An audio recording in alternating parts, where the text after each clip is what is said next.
Naharang ng NAIA Task Force Against Trafficking kasamang NBI ang isa umanong recruiter na nagpakilalang turista kasamang ipinakilalang pamangkin patungong Saudi Arabia. Pero lumabas na patagong ia-apply umano bilang domestic helper sa Middle East ang biktima. Exclusive nagpapatrol, Zian Ambrosio. Nasa huling X-ray area na at papunta na ng boarding gate sa NAIA Terminal 1 ang nagpanggap na magtsuhi na patungo Saudi Arabia nang harangin at arestuin ang umano'y recruiter na lalaki.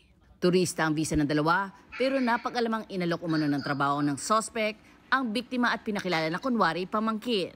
Una na nakatanggap ng alert ang Interagency Council Against Trafficking o IACAT mula sa BARM Anti-Trafficking Task Force na may grupong gagamit ng biyaheng umrah o religious pilgrimage para makapasok sa Saudi Arabia at illegal na magtatrabaho. Bago pa man ang October 11, may sulat na ang ating NAIA TIFAT IACAT na nagko-coordinate sa BI dito sa NAIA. Kung saan itong ating pasaherong babae ay lalabas ng bansa nga sa pamagitan ng paggamit ng isang umrah o pag-attend ng umrah sa Kingdom of Saudi Arabia. Ngunit ito ay pamamasukan o ay papasok bilang domestic helper doon.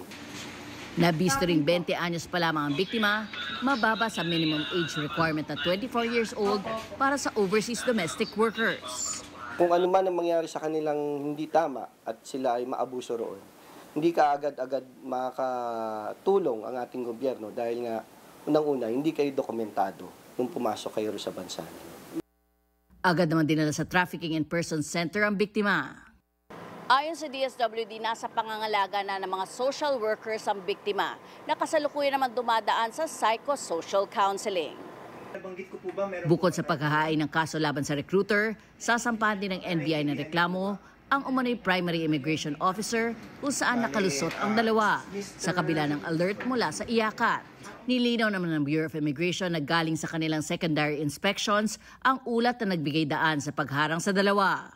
Ipagpapatuloy raw ng BI ang pakikipagtulungan sa NBI at IACAT para labanan ang mga kaso ng human trafficking.